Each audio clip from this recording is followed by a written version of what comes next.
pues ahí nadie se salvaría, porque Pablo dice que todos pecamos y estamos destituidos de la gloria de Dios. Por eso, primera de Juan 4:10 dice, en esto consiste el amor. No en que nosotros hayamos amado a Dios, sino en que Él nos amó a nosotros y envió a su Hijo en propiciación por nuestros pecados. Hay dos pensamientos en este texto. Primero, que no fuimos nosotros que amamos a Dios, fue Él que nos amó. Nosotros nos escapamos de Él, huimos de Él, escogimos nuestro propio camino. La iniciativa del amor, de la salvación, fue de Dios. El segundo pensamiento es que por ese amor Dios envió a su Hijo en propiciación por nuestros pecados. Esta palabra propiciación es digna de ser destacada. Significa expiación, sustitución, sacrificio en lugar del otro. Algo que Dios hace y que el ser humano no puede hacer. Comentaremos más de esta palabra en la segunda parte de este estudio. Lo que necesitamos tener en cuenta por el momento es que el ser humano no se salva porque hace algo, se salva porque Dios hace algo en favor del hombre. Tal vez aquí resida la diferencia entre el cristianismo y las otras religiones.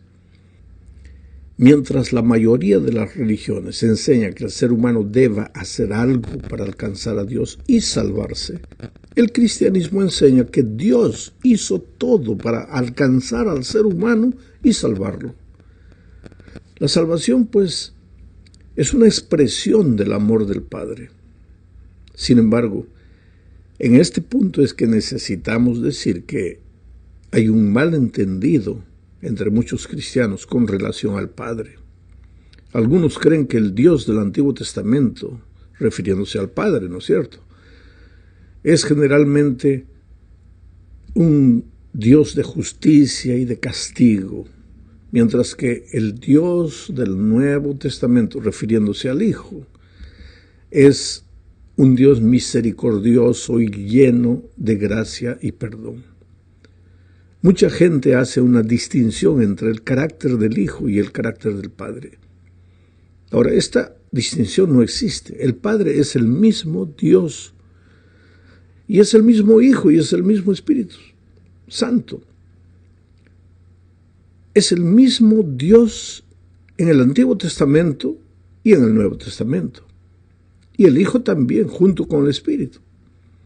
Las tres personas son el mismo Dios. Es un misterio que la mente humana tiene que a veces dificultades para entender, pero es una verdad bíblica.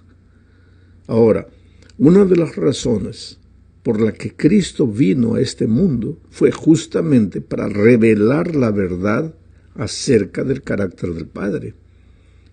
A lo largo de los siglos se había generalizado la idea equivocada de que el Dios del Antiguo Testamento pues es castigador, es justiciero. Y esa idea no estaba solo entre los paganos, sino también entre la nación escogida de Dios, que era el pueblo de Israel.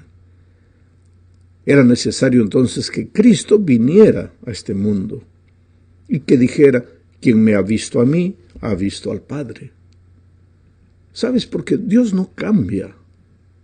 Es verdad que el Antiguo Testamento está lleno de relatos aparentemente violentos, como la destrucción de Sodoma y Gomorra, el diluvio, la muerte de los niños inocentes durante la conquista de la tierra prometida, etcétera, etcétera. Pero por tras de todos esos aparentes hechos grotescos estaba el amor infinito e incomprensible del Padre. Él es un Dios igual de misericordioso en ambos testamentos. La Biblia declara, Dios es amor. Y también la Biblia dice que Dios no cambia. Dice, Jesucristo es el mismo ayer, hoy y por los siglos. Bueno, ese Dios es lento para la ira, fiel, compasivo, misericordioso. Entonces, ¿por qué tanta sangre se derramó en el Antiguo Testamento? Pues ese es un asunto que infelizmente en este comentario yo no lo puedo explicar, porque eso llevaría media hora para explicar. Pero la verdad es que Dios es amoroso, misericordioso, paciente, en el Antiguo Testamento y en el Nuevo Testamento. Ahora, en el segundo punto, hablemos del amor del Hijo. Para esto leamos Romanos 5, versículos 6, 7 y 8. Dice: porque Cristo, cuando aún éramos débiles, éramos pecadores, a su tiempo murió por los impíos. Ciertamente apenas morirá alguno por un justo. Con todo, pudiera ser que alguno osara morir por el bueno. Mas Dios muestra su amor para con nosotros en que, siendo aún pecadores, Cristo murió por nosotros. Sabes, mi amigo, jamás entenderemos el amor de Cristo, que se ofreció voluntariamente para salvarnos. Él no fue obligado a hacerlo. Él dio su vida en sacrificio por amor. El pecado había creado un abismo de separación entre Dios y el ser humano, y Jesús se ofreció como el puente a través del cual hoy nosotros podemos reconciliarnos con el Padre. La mejor descripción de lo que hizo Jesús por nosotros, yo la encuentro retratada en Filipenses capítulo 2, versículos 6 al 8. Allí, hablando de Jesús, se dice que, siendo en forma de Dios, no estimó el ser igual a Dios como cosa a que aferrarse, sino que se despojó a sí mismo, tomando forma de siervo, hecho semejante a los hombres, y estando en la condición de hombre, se humilló a sí mismo, haciéndose obediente hasta la muerte y muerte de cruz. La muerte de cruz era la peor de las muertes. Estaba reservada para los peores delincuentes. Y Cristo, siendo el propio Dios, dejó eso, abandonó todo eso, vino a la tierra y murió la muerte que el miserable pecador merecía morir. Esa muerte de Cristo en la cruz fue un acto de propiciación. La palabra es propiciación. O también puede ser expiación o sustitución. En la primera parte dije que iba a comentar más de esto aquí, en esta segunda parte. Esta palabra proviene de un concepto antiguo de muchas religiones. Muchas religiones paganas en aquel tiempo creían en la necesidad de apaciguar a Dios.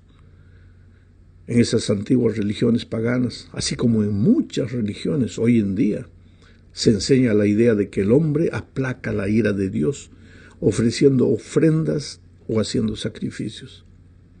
Sin embargo, la Biblia enseña que Dios mismo, Él mismo se ha entregado a sí mismo en la persona de su Hijo. ¿Para qué? Para que pagara el precio del pecado. Su ira, si tú quieres llamarle, su repulsión por el pecado, no aceptaba la actitud rebelde del hombre. ¿Sabes? Porque tengo que decir que Dios no tiene nada contra el pecador. Al contrario, Dios ama al pecador. Lo que no puede soportar es el pecado. ¿Y por qué? Porque el pecado le hace mal al ser humano, que es lo que Dios más ama. El pecado te destruye, te consume, te enloquece, te anula, te aniquila. La ira de Dios es contra el pecado, no es contra el ser humano. Pero infelizmente el ser humano escogió la muerte, pecó, y al pecar ahora va a morir. No porque Dios quiere matarlo al hombre pecador, sino porque quiere Dios destruir el pecado, pero el pecador se ha agarrado del pecado de tal manera que el pecado pues lo va a matar. El pecado tiene que acabar. La ira de Dios es contra el pecado. El hombre pecador tenía que morir, Pablo dice, porque la paga del pecado es la muerte. Pero ahora viene el propio Dios, envía a su Hijo y muere por el hombre. Ahí está el amor de Dios. Mientras las religiones paganas enseñan que es el hombre que tiene que ofrecer sacrificio, inclusive a sí mismo, a sus hijos, Dios enseña que sí, el hombre merece morir, pero es Dios que se ofrece para morir en su lugar, en propiciación, en sustitución, en expiación por el ser humano. En el Nuevo Testamento el acto de la propiciación siempre se refiere a la obra de Dios y no a los sacrificios o a las ofrendas dadas por el hombre. La razón es simple: el hombre es totalmente incapaz de satisfacer la justicia de Dios. No hay ningún servicio, sacrificio o regalo que el hombre pueda ofrecer para apaciguar la ira de Dios o para satisfacer su perfecta justicia. La única satisfacción o propiciación que pueda ser aceptable a Dios y que pueda reconciliar al hombre con Él tendría que ser hecha por Dios mismo. Por esa razón Dios, Hijo, Jesucristo, vino al mundo en forma de hombre para hacer un sacrificio perfecto por el pecado e hizo propiciación o expiación por los pecados del pueblo. Hebreos 2:17 dice esto: por lo cual debía ser en todo, está hablando de Jesús, por lo cual debía ser en todo semejante a sus hermanos, para venir a ser misericordioso y fiel sumo sacerdote en lo que a Dios se refiere, para expiar los pecados del pueblo. Expiar, ocupar el lugar del pueblo, ocupar el lugar de sus hermanos, porque el hombre no podía morir. Dios amaba al hombre, quería que el hombre no muriera, entonces alguien tenía que morir, porque la paga del pecado es la muerte. Cristo se ofreció para morir. Vamos ahora a la tercera parte. Hablemos ahora del amor del Espíritu Santo. Padre, Hijo y Espíritu son un mismo Dios. No son tres dioses, es un solo Dios, y ese único Dios nos ama. Nos ama en la persona del Padre, nos ama en la persona del Hijo y nos ama en la persona del Espíritu Santo. Pero el Espíritu Santo ha sido incomprendido, casi tanto como el Padre. Algunos teólogos creen que el Espíritu es el amor entre el Padre y el Hijo. En otras palabras, que el Espíritu es un mero afecto, un sentimiento entre el Padre y el Hijo. Y esto pues reduce al Espíritu a una relación entre dos miembros de la deidad y niega que el Espíritu sea un miembro de la propia divinidad, que sea el propio Dios. Las Escrituras, sin embargo, revelan la personalidad del Espíritu. Los cristianos, por ejemplo, se bautizan en su nombre, en el nombre del Padre, del Hijo y del Espíritu Santo. Según Mateo 28:19, eso es claro.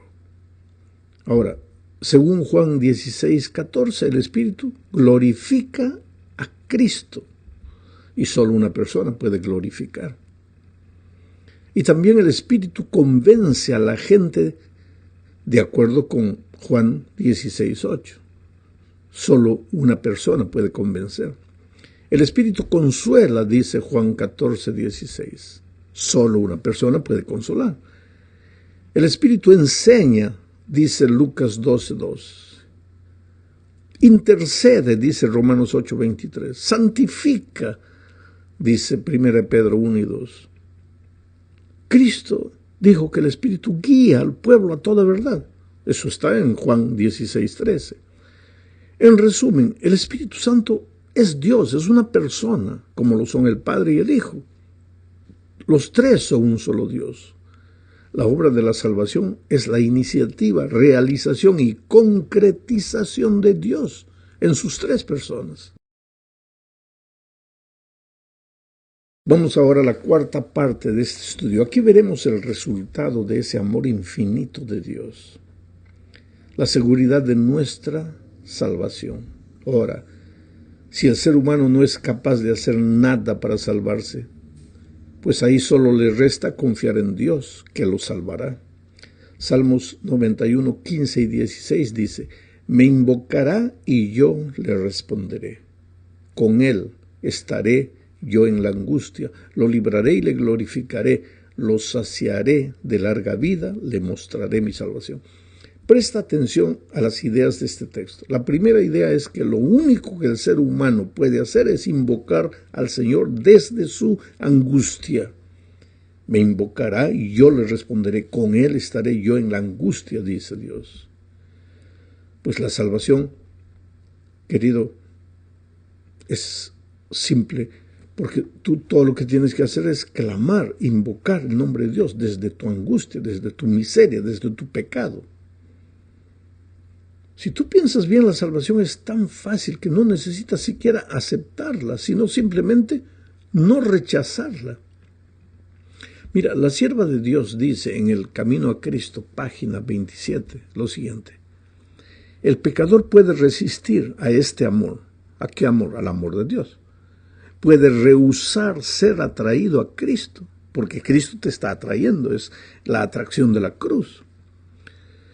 Pero si no se resiste, el pecador, será atraído a Jesús. El conocimiento del plan de la salvación le guiará al pie de la cruz, arrepentido de sus pecados, los cuales causaron los sufrimientos del amado Hijo de Dios. ¿Te das cuenta lo que la sierva de Dios está diciendo? Que tú para perderte en realidad tienes que querer perderte, porque de otro modo el amor de Cristo te va a atraer. Al entender lo que Jesús hizo por ti en la cruz del Calvario, no tendrás otro camino sino venir a los pies de Jesús. La segunda idea del texto de Salmos que leímos es que la salvación le pertenece a Dios. Lo libraré, dice el Salmo, y le glorificaré, lo saciaré de larga vida, le mostraré mi salvación. De modo que no necesitas vivir angustiado pensando que para recibir la salvación necesitas aprobar un examen súper difícil. Si alguien desea que te salves, no eres tú, sino Jesús. Y Él ya hizo todo lo que era necesario hacer para salvarte. Pagó tu deuda en la cruz. Pecaste y el pecado merece la muerte, pues Cristo ya murió por ti. Sin embargo, no creas que la salvación es fácil. Para ti sí lo es, pero no lo fue para Jesús. Por eso necesitas llevar a cabo a serio el pecado. Y es por eso que la sierva de Dios dice en El Camino a Cristo, página 31, pero nadie se engaña a sí mismo pensando que Dios, en su grande amor y misericordia, salvará aún a los que rechazan su gracia. La excesiva corrupción del pecado puede medirse tan solo a la luz de la cruz. Cuando los hombres insisten en que Dios es demasiado bueno para desechar al pecador, miren al Calvario. Si Cristo cargó con la culpa del desobediente y sufrió en lugar del pecador, fue porque no había otra manera en que el hombre pudiera salvarse. Porque sin ese sacrificio era imposible que la familia humana escapase del poder contaminador del pecado y fuese restituida a la comunión con seres santos. Era imposible que volviese a participar de la vida espiritual. El amor, los sufrimientos y la muerte del Hijo de Dios, todo atestigua la terrible enormidad del pecado y prueba que no hay modo de escapar de su poder ni esperanza de una vida superior, sino mediante la sumisión del alma a Cristo. Es por eso que tienes que entregarte al Señor Jesucristo. Entregarte como estás. Pastor, mi vida es una cosa terrible. Ve a Jesús, llévale tus cosas terribles, entrégate a Él. Llegamos al fin de este estudio hablando del Evangelio eterno. El Evangelio del tercer ángel de Apocalipsis 14 involucra el Evangelio eterno. El versículo 6 dice, vi volar en medio del cielo a otro ángel que tenía el Evangelio eterno para predicarlo a los moradores de la tierra, toda nación, tribu, lengua y pueblo. Yo te pregunto, ¿qué es el Evangelio eterno? El Evangelio es buena noticia. ¿Qué buena noticia? La buena noticia que tú no puedes, tú estás perdido, tú has pecado, tú mereces la muerte, pero Jesús ha muerto por ti. Ese es el Evangelio. Y esa buena nueva no es...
no comenzó en el Nuevo Testamento.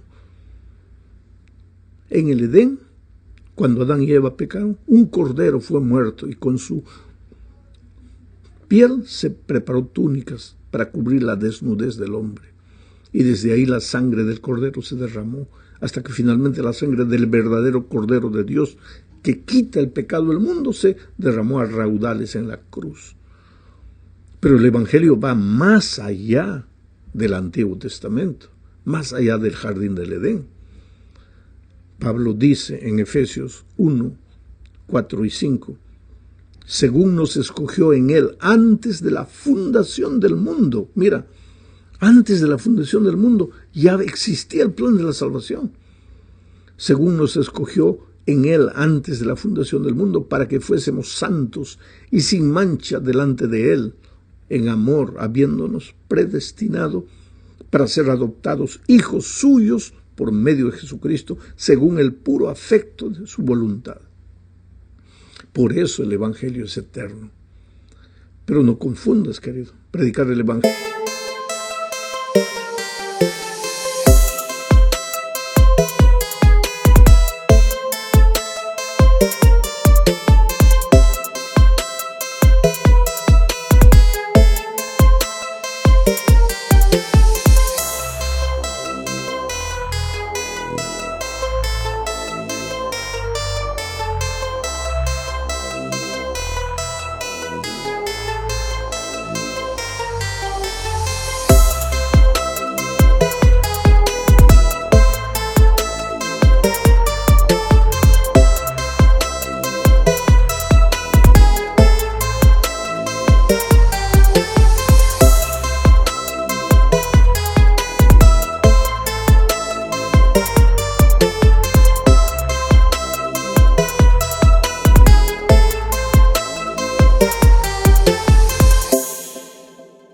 El Evangelio eterno no es asustar a la gente, no es agredir a otras iglesias.